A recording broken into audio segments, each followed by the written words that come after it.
இந்த உலகத்திலே எது பணக்கார நாடுன்றது உங்களுக்கு தெரியுமாங்க?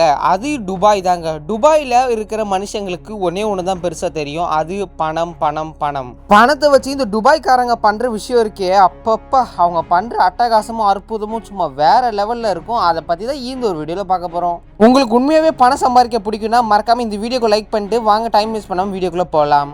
இந்த வீடியோவில் முதலாக பார்க்க போகிறது புகாட்டி கார். இந்த காரில் யார் வச்சுருக்காங்கன்னு பார்த்தீங்கன்னா துபாய் நாட்டில் உள்ள போலீஸுங்க தாங்க. அங்கே உள்ள போலீஸுங்க ஒன்று சாதாரண ஜீப் அம்பாசிடர் கார் மாதிரிலாம் வச்சுருக்க மாட்டாங்க. அங்கே இருக்கிற எல்லாருமே ஒரு தரமான கார் தான் வச்சுருப்பாங்க. ஒன்று பேர் சும்மா அற்புதமாக இருக்கும். புகாட்டி, ஃபெராரி, இது எல்லாத்துமே போலீஸுக்கு தாங்க. அது மட்டும் இல்லாமல் இவங்களோட எல்லா காருமே ஸ்போர்ட்ஸ் கார் மாதிரி இருக்கும். அதுலேயும் இவங்க இப்போ வச்சுருக்க ஜெனஸ் GV80 அப்படின்ற ஒரு கார் வந்து கிட்டத்தட்ட 3.5 litre turbo charged VA8 engine கொண்ட காராக. இது இவங்க லேட்டஸ்ட்டாக யூஸ் பண்ணுற ஒரு காரோட மாடல். 2021 டொயோட்டா சூப்ரா அப்படின்ற ஒரு கார் யூஸ் பண்ணியிருக்காங்க. அந்த ஒரு கார் கிட்டத்தட்ட 100 கிலோமீட்டரை கிட்டத்தட்ட 4.1 செகண்ட்லேயே கடந்துருமா. இதில் கிட்டத்தட்ட 16 ஹார்ஸ் பவர் இது இருக்குது. இப்போ நான் ஒன்றும் காரோட அட்வர்டைஸ்மெண்ட்லாம் பண்ணலிங்க. போலீஸுக்கு இவ்வளோ பெரிய காரை அந்த நாட்டு கவர்மெண்ட், துபாய் கவர்மெண்ட் வந்து கொடுத்துருக்காங்கன்றதை தான் சொல்கிறேன். படத்தில் வர மாதிரி சேசிங்கு, ரன்னிங்கு, ஃபைட்டிங்லாம் இருந்ததுன்னா போலீஸ் இந்த காரில் போய் டக்குன்னு திருடனை பிடிச்சிடலாம். இந்த கார் எல்லாமே இந்தியன் போலீஸ்க்கு கொடுத்தாங்கன்னா எப்படி இருக்கும்? இந்த வீடியோவில் நம்ம ரெண்டாவதாக பார்க்க போகிறது அபேண்டன் கார்ஸ். துபாயில் வந்து பார்த்தீங்கன்னா அபேண்டன்ஸ் கார்ஸ்ன்னு நிறையா இருக்கும். அபேண்டன் கார்னா ஒன்றுமே இல்லை, கைவிடப்பட்ட காருங்க தான். கிட்டத்தட்ட ஒரு வருஷத்துக்கே 2000-3000 கார் வந்து கைவிடப்பட்டிருக்குமா. இது எல்லாமே சேர்ந்து ஒரு பெரிய இடத்துல இருக்குமா. ஏன் இவ்வளோ காரு கைவிடப்பட்டிருக்கு அப்படின்னு நீங்கள் கேட்டிங்கன்னா, சில காரு டேமேஜ் ஆக்சிடென்டாலையும் சிலது போலீஸ் கேஸாலையும் கைவிடப்பட்டிருக்கும். அது மட்டும் இல்லாமல் சில பேர் எனக்கு பண தேவைக்காகவும் அவங்களோட காரை வந்து விற்றுருவாங்களா. இந்த கார் வந்து நார்மலான டம்மி கார்லேருந்து பெரிய ஸ்போர்ட்ஸ் கார் வரைக்குமே வித்துட்டு போயிடுவாங்களா. இந்த ஒரு வீடியோவில் நம்ம மூணாவதாக பார்க்க போகிறது தி கோல்டன் டாய்லெட். இந்த உலகத்திலே நீங்கள் பார்க்கக்கூடிய கோல்டன் டாய்லெட் எங்கே இருக்குன்னு பார்த்தீங்கன்னா துபாயில் மட்டும்தாங்க இருக்குது. அதுலேயும் குறிப்பாக துபாயில் உள்ள ஒரு ஆர்ட் கேலரி மியூசியத்தில் மட்டும்தான் இருக்குது. இந்த ஒரு டாய்லெட்டில் வெறும் கோல்டில் மட்டும் கட்டலிங்க, ரிங் லைட் மாதிரி ஒன்று சுற்றி இருக்குல்ல, அது ஃபுல்லாகவே டைமண்ட்ஸாக. கிட்டத்தட்ட 40,815 டைமண்ட்ஸ் அதில் பொருத்தப்பட்டிருக்கான். அது மட்டும் இல்லாமல் இது என்னடா டூப்ளிகேட் கோல்டாகவே இருக்கலாம் நீங்கள் கேட்பீங்க. ஆனால் கிட்டத்தட்ட 335 கேரட் கோல்டு. இது கின்னஸ் வேர்ல்ட் புக் ரெக்கார்ட்லேயும் இது இடம் பிடிச்சிருக்கு, இந்த ஒரு கோல்டன் டாய்லெட். சரி, இது எதுக்குடா நீ கோல்டில் கட்டுற அப்படின்னு கேட்டிங்கன்னா, வேற என்ன, பணம் இருக்குது கட்டுறான். Dubai driverless train. துபாயில் உள்ள ஒரு அழகான இடம் தாங்க தி பாம் ஜுமேரா.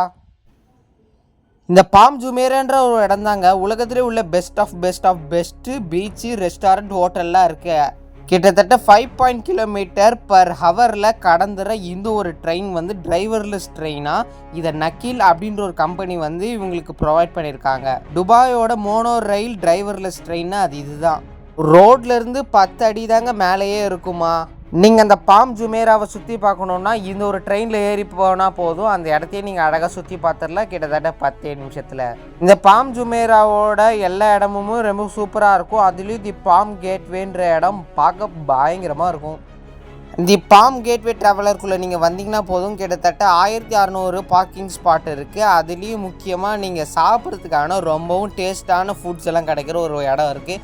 அது மட்டும் இல்லாமல் உலகத்திலே பெருசாக உள்ள லார்ஜஸ்ட் ஃபவுண்டெயின்ஸ் அப்படின்ற நீரில் அந்த அழகாக அப்படியே ஃபவுண்டெயின் மாதிரி இருக்கும் இல்லைங்க, அந்த ஒரு இடம் துபாயில் தாங்க இருக்குது. அதுலேயும் துபாயில் முக்கியமாக இந்த ஒரு இடத்துல தான் இருக்குது. இது பார்க்க கிட்டத்தட்ட ஆயிரக்கணக்கான மக்கள் வந்துக்கிட்டே இருப்பாங்களாம். ஹியூமைடு பிகாஷ். உங்கள்கிட்ட பணம் இருக்கா, அந்த பணத்தை எப்படியெல்லாம் செலவு பண்ணலான்றதை இந்த ஒரு பையனை பார்த்து கற்றுக்கலாம். ஏன்னா இந்த ஒரு பையனுக்கு அதிகமாக கார்ஸ் மேலேயும் பெட்ஸ் மேலேயும் தான் அதிக ஆசை இருக்குமா. அதனாலே துபாயில் உள்ள ஃபேமஸான ஒரு கார்ஸு, அப்புறம் அது மட்டும் இல்லாமல் பயங்கரமான விலங்குகளான சிங்கம், புலி, இது எல்லாத்தையுமே அவனோட பெட்டாக வளர்ப்பானா. துபாயிலே உள்ள ஒரு பெரிய ப்ரைவேட் ஜூ இவனுக்குன்னு தனியாக இருக்கான். அது மட்டும் இல்லாமல் இவனுக்குன்னு தனியாக ஒரு ப்ரைவேட் ஷிப்பு, தனியாக ஒரு ஜூ, இது எல்லாமே இவனுக்கு சொந்தமானதான். இந்த ஒரு பையனை பார்க்குறப்ப நிறைய பேருக்கு பொறாமையாக இருக்கும். ஏன்னா இவன் வேஸ்ட்டாக வெறும் சிங்கம் மூலிகிட்ட அந்த காசு எல்லாத்தையுமே வீணாக்குறான். அதுக்கு பதிலாக இவன் ஏதாவது இடத்த வாங்கி போட்டா வச்சு அவன் வருங்காலத்துக்கு யூஸ் ஆகும். இந்த காசுலாம் எங்கிட்டே இருந்ததுன்னா நான் எவ்வளவோ இடங்கள், நகைகள் தாங்க வாங்குவேன். இவன் பாருங்களேன், சிங்கம் புலியை வளர்த்துக்கிட்டு டைமு காசை வேஸ்ட் பண்ணுறான்.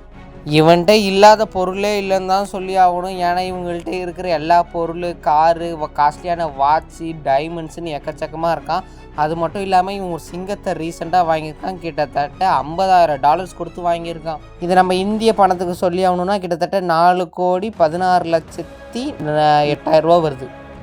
சரி, அதை விடுங்க. அதோட பணத்தை அதிகமாக துபாய் நாடு எதுக்கு செலவழிக்குது தெரியுமா? துபாய் கவர்மெண்ட் அவங்களோட அதிகமான காசை அங்கே உள்ள பஸ் ஸ்டாண்டுங்களுக்கு தாங்க செலவு பண்ணுறாங்க. அப்படி என்னோட பெரிய பஸ் ஸ்டாண்டு அப்படின்னு நீங்கள் கேட்பீங்க.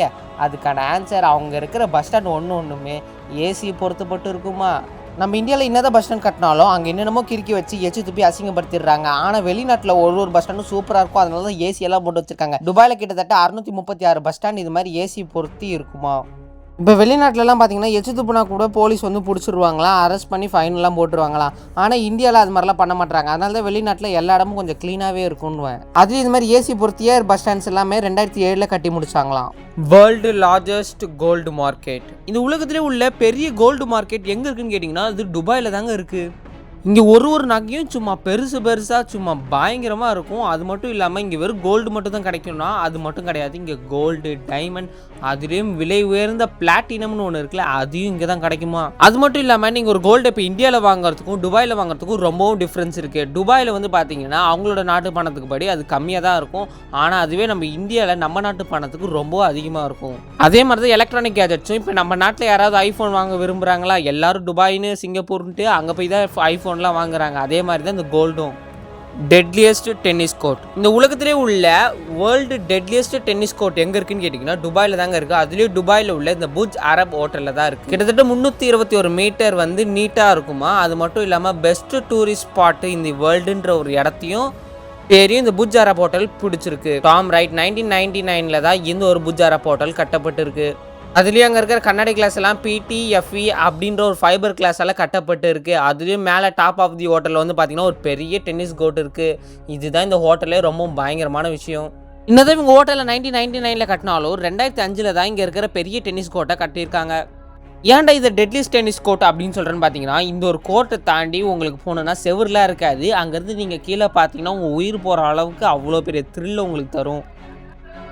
இன்டோர் டென்னிஸ் கோர்ட் பார்த்துருப்பீங்க, இதுதான் அவுட்டோர். அதுலேயும் மாடியில் இருக்கிற ஒரு டென்னிஸ் கோர்ட்டு. இங்கேருந்து நீங்கள் கீழே பார்த்தீங்கன்னா செதறிடுவீங்க. துபாய் பிரின்ஸ், இந்த துபாய் பிரின்ஸ் கிட்டத்தட்ட 15 மில்லியனுக்கு மேலே ஃபாலோவர்ஸ் இருக்காங்களா இன்ஸ்டாகிராமில். அது மட்டும் இல்லாமல் இவர்கிட்ட இருக்கிற ஒவ்வொரு காருமே ரொம்ப விலை உயர்ந்த காரு. அது மட்டும் இல்லாமல் இவர்கிட்ட ஸ்போர்ட்ஸ் கார்லாம் இருக்குது. துபாய் பிரின்ஸ்ன்னு சொன்னாலே சும்மா பேர் அதிர்ற மாதிரி ஒவ்வொரு விஷயத்தையும் தரமாக பண்ணுவார். 2008 தான் இவருக்கு வந்து அந்த பிரின்ஸுன்ற ஒரு பெரிய ஒரு பட்டம் கிடச்சிருக்கு. அதுலேயும் இந்த பெஸ்ட் பிரின்ஸ் UAI அப்படின்ற ஒரு பட்டத்தையும் இவங்க கொடுத்துருக்காங்க. ஆனால் 2008 தான் பார்த்தீங்கன்னா க்ரௌன் பிரின்ஸ் அப்படின்ற ஒரு பெரிய ஒரு பட்டத்தையும் இவருக்கு கொடுத்துருக்காங்க. இவர் வச்சிருக்க மோஸ்ட் ஆஃப் த கார் வந்து பார்த்தீங்கன்னா எல்லாமே கோல்டால செய்யப்பட்டு இருக்குமா. இந்த வீடியோவில் அடுத்ததாக பார்க்க போகிறது கோல்டு டிஸ்பென்சர் வெண்டிங் மிஷின். நம்ம நாட்டில் எல்லாம் ஜூஸு இல்லைன்னா ஏதாவது ஸ்நாக்ஸுக்கு தான் வெண்டிங் மிஷின் வச்சுருப்பாங்க. ஆனால் துபாயில் மட்டும்தான் இந்த கோல்டு டிஸ்பென்ஸ் பண்ணுறதுக்கு வெண்டிங் மிஷின் வச்சுருப்பாங்க. உங்கள்கிட்ட இப்போ காசு நிறைய இருக்குது, அந்த காசை வச்சு நீங்கள் ஒரு கோல்டு வாங்கணும். ஆனால் எனக்கு கடைக்கெல்லாம் போய் வாங்கக்கூடாதுன்னா நீங்கள் இது மாதிரி ஒரு வெண்டிங் மிஷினை பார்த்துட்டு உங்கள் காசை மட்டும் போட்டால் போதும். அதுக்கேற்ற மாதிரி கோல்டு வகை ரகமாக இருக்கும். இந்த மாதிரி ஒரு வெண்டிங் மிஷின்ஸு கிட்டத்தட்ட 50 இருக்குது ஆல் ரவுண்ட் ஆஃப் துபாயில். இதில் இருக்கிற நீங்கள் ஒவ்வொரு கோல்டுமே சாதாரணமாக நினச்சிட வேணாம். அதுவும் துபாய் கோல்டுனா ரொம்ப வேல்யூபிள், குவாலிட்டி மற்றும் பியூரிட்டி அதிகமாக இருக்குமா. ஓகே வியூவர்ஸ், இன்னைக்கான வீடியோ முடிஞ்சிச்சு. இந்த வீடியோவில் உங்களுக்கு பிடிச்ச விஷயத்தை மறக்காம கமெண்ட்ல சொல்லுங்க. இந்த வீடியோ பிடிச்சா லைக் பண்ணி ஷேர் பண்ணி மறக்காம நம்ம சேனலை சப்ஸ்கிரைப் பண்ணுங்க. இன்னொரு சூப்பரான வீடியோ பார்க்கலாம். Tata bye bye, see you.